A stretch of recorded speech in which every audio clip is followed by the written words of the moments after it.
Hello everyone, my name is Olivia, and today I want to talk about my most anticipated reads for 2020. I know this is late into the year, but all these books that I'm going to be talking about are books that are coming out from April onward into the end of the year, so I just wanted to talk about some books that I most definitely have to pick up in 2020 because I am so excited about them. So this list is going to be in chronological order, in order of the release dates that I have currently. Release dates for books are very tentative. They might change over time, they might be pushed back, they might somehow be released a little bit earlier. So these are the release dates that are currently on Goodreads, but they are subject to change, so don't hold me accountable for the dates that they are being released. So let's start with April, and the first book that I want to talk about is Girl Gone Viral by Alisha. So one day the main character, Katrina, is going to a coffee shop and she bumps into a really handsome man and she has a conversation with him, and little does she know that someone is actually live tweeting that conversation as a sort of meet cute type of story. And this pushes Katrina into the spotlight, which she wants to avoid at all costs. So with people trying to find out who Katrina really is, she finds solace with her friend and a bodyguard named Jess, and they start up a romance as they are hiding from the spotlight because Katrina was pushed into this limelight that she didn't want to get into just by having a conversation with someone at a cafe. And this romance novel is right up my alley because I love Alisha Rai's writing. I love everything that she puts out, and they just have really endearing romances. And I am so excited for this because it's really taking these modern elements of social media and how quickly something can trend and turning it into a romance, which I think is really cute, and I'm very excited for it. The next book that I am excited for is Death in Her Hands by Ottessa Moshfegh. I have never read an Ottessa Moshfegh book, but Ariel Bassett has ranted and raved about how wonderful My Year of Rest and Relaxation has been, and so many people have told me that that book is right up my alley. I do want to read that, but I am also so excited for Death in Her Hands because this one sounds right up my alley. It is about an elderly woman who goes on a walk one day and she finds a very mysterious, cryptic note that makes her kind of question everything about her new home, which she has recently moved into. So the note says, "Her name was Magda. Nobody will ever know who killed her. It wasn't me. Here is her dead body."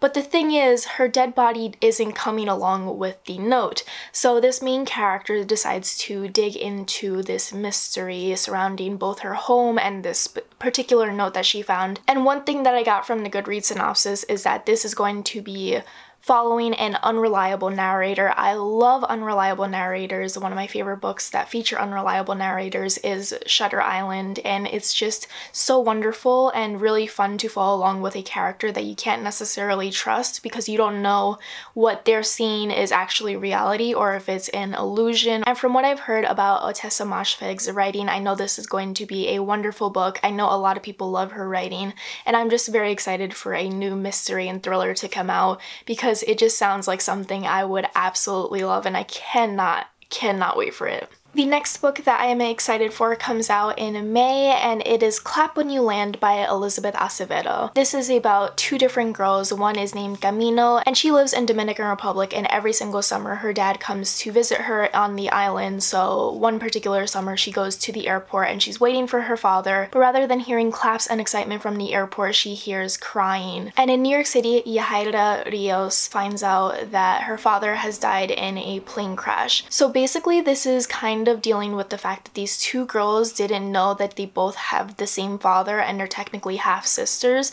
and it's them coming to terms with that fact and their two worlds colliding once their father has passed away. So I think it's going to be a really hard-hitting book, which Elizabeth Acevedo always tackles wonderfully, and it's going to deal with both grief and it's going to be dealing with the fact that you find out that you have a new family member after just losing a major family member in your life. So I'm very excited for this. I know I'm going to be listening to it on audiobook because Elizabeth Acevedo always narrates her own audiobooks, and she is just a wonderful audiobook narrator. She's one of my absolute favorites to listen to, and her stories always impact me even more when I listen to them. So I am so excited for this book. And the next book is probably one of my most anticipated books like ever, and it is The Great Gatsby, graphic novel, which is coming out in June. And I was doing a little bit of research for it, and I found out that Blake Hazard, F. Scott Fitzgerald's great-granddaughter, is going to do the introduction for this story. I mean, I assumed that F. Scott Fitzgerald had relatives like living currently, but I didn't know that they would do the introduction for his story, and having this as a graphic novel is going to be so cool. It's going to be really nice to see the different colors and hues that they use for this story, to see the elegance and the extravagance of the story and the different parties, and I'm just so excited for it. It's going to be wonderful. I want to start collecting all different editions of The Great Gatsby because it's one of my favorite modern classics, and it's just something that I want to collect over time, and I am so excited, old sports. Words can't describe how excited I am for The Great Gatsby graphic novel. It's going to be a time, it's going to be wonderful, it's going to be everything I want and more. And the fact that it's coming out in 2020, in our new 20s, is just like... Another book that is coming out in June that I am highly anticipating is The Last Train to Key West by Chanel Cleeton. Chanel Cleeton is one of my favorite authors of all time. She is most definitely an auto-buy author for me. She wrote my favorite book of all time, Next Year in Havana, which absolutely resonated with me, and this is another historical fiction. The Last Train to Key West follows 3 different women from different walks of life, and they all end up at Key West during the year 1935. And this is a year that one of the most powerful hurricanes rocks Key West and nearly leaves it destroyed. So there's not a lot for me to go off of on the synopsis, but I am just so excited for this. She pitched this to me last year when I saw her at a book signing, and I have been excited for it ever since, and I know that she can do no wrong when it comes to writing, and I know I'm most probably going to become obsessed with this story. Another book that is coming out in June that I am so excited for is Mexican Gothic by Silvia Moreno-Garcia. This is a 1950s Gothic horror set in Mexico. It follows a socialite and an isolated mansion set in the 50s. In Mexico. What more do I need? There's like an actual synopsis on Goodreads, but this is a book that I don't want to know a lot about. I want to just go in without knowing a lot about the synopsis, because when it comes to thrillers and it comes to mysteries, I want to know as little as possible before jumping into the story. So if you want to read the full synopsis, it's on Goodreads, but for me, all I need to know is it's set in the 50s, it's set in Mexico, it's set in an isolated mansion, and it's a Gothic horror, thriller, mystery, suspense novel. What more do you need in life? I just cannot wait to read this. I've never read a Silvia Moreno-Garcia book, but everyone keeps on hyping her up and hyping up her stories, and I'm just so eager to dive into one of her stories. Another story that I am eagerly anticipating is You Had Me at Hola by Alexis Daria. You Had Me at Hola follows a telenovela star named Jasmine, and she decides to star in a bilingual rom-com for a streaming service, and she has to work alongside a co-star named Ashton Suarez. So they both have differing circumstances, but they both have to really rely on this rom-com to become successful in order to save their careers. So they decided to rehearse all their different scenes in private, and as they are rehearsing their scenes for this rom-com, they start to feel this like chemistry brewing, and they feel this romance blossoming. But as their romance is blossoming and they're doing wonderful on screen, there are people trying to take down both of their careers, and I just cannot wait for this story. I read Alexis Daria's books previously. I read one where it's centered around a dance competition, kind of like Dancing with the Stars, and those romances were wonderful. I think there are 2 in that particular series, so I'm very excited to see what she does with telenovela actors.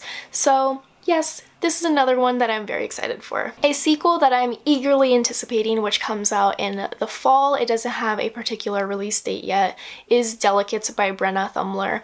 I read Sheets a couple of years back and I absolutely loved it. It is a graphic novel centered around a girl who works in her family's laundromat, and a little ghost covered by a sheet is haunting it by accident. If you're looking for a very Steven Universe color palette type of graphic novel, Sheets is a story for you. If you're looking for a very autumnal, very soft, very delicate type of story where it's both sad but also very endearing, I would highly recommend Sheets, and this is a sequel to it. I don't know if there's an actual synopsis for Delicates, and I don't necessarily care. I just want to read a sequel to Sheets. And Brenna Thummler is just such a wonderful artist and storyteller, and her stories are just really cute and really heartwarming, and sometimes that's all you need in life. So Delicates is a graphic novel that I need in my life. Another Cuban story that I am looking forward to so much is A Cuban's Guide to Tea and Tomorrow by Laura Taylor Namey. And this is about a girl named Lila who spends the summer in England, and there she meets a boy named Orion, and he works in a adorable little tea shop, and he decides to take it upon himself in order to be her tour guide, essentially, of England. So he takes her to all these different spots to show her the beauty of England, and while that is happening, they are falling in love with each other. It's going to be a very soft, very cute romance, and it just seems like it's going to make my heart warm, and I'm just so grateful to have so many different Cuban stories coming out this year and in the future. I never had these stories growing up, so having Cuban main characters who share the same culture and same walks of life as me in romances and in historical fiction just always mean the world to me, and I'm always going to be gravitating towards those stories and wanting to consume them as soon as possible because I know they're always going to touch me in different ways. So that's why I'm so excited for this. And you should be too, because it just sounds like an adorable little YA romance. And the last book that I have been anticipating for months upon months upon months is The Invisible Life of Addie LaRue, and this is by V.E. Schwab.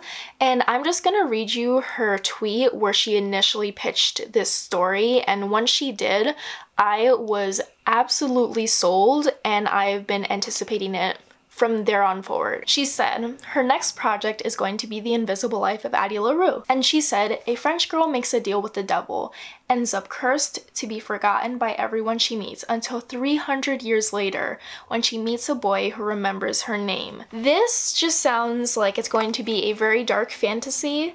I'm wondering if it's set in France. I'm also wondering if she's somewhat immortal, because if she's being forgotten for her entire life, but 300 years later someone remembers her, I'm wondering if she's somehow unable to die, or maybe she's a time traveler. I have no idea. I'm also wondering maybe if the devil who cursed her is also the boy who remembers her and she accidentally falls in love with the devil. Imagine. I just love V.E. Schwab's writing. Her fantasy worlds and the atmosphere that she sets is just so phenomenal. She's such a wonderful writer, and seeing her tweet about how long this process has been to create this book and write this book and edit it is just awe-inspiring. This is another story that I don't want to know too much about. I feel like that pitch alone just really sold me for that book, so if official synopsis ever comes out, I'm probably not going to read it. I'm just going to buy the book, read it, fall in love with it, and I think this is also a standalone fantasy. Don't hold me accountable for that, but I'm pretty sure it's just one book, which I really enjoy. I like when fantasies start a story and wrap it up at the end of the book. I don't really care for series. So those are some books that I'm eagerly anticipating in 2020. I have to read all of these because they just seem like something that I would absolutely fall in love with, and maybe they're all going to be 5-star books. Hopefully, one can hope. But I will be sure to link all their Goodreads down below if you want to add them to your TBR. Tell me some books that you're eagerly anticipating in 2020. I know these are just around 10 books, and I know there are more books that are coming out this year that I am very much anticipating and I'm excited for, but these are a few books that I just had to tell you about because they might not be on everyone's radar, and I want to put it on your radar and just tell you about the books I am very excited for. Be sure to follow me on Instagram if you want to keep up with what I'm currently reading, or if you want to just follow me there. And thank you so much for watching this video and for being so kind in the comments. I hope you have a wonderful day. Happy reading! Bye!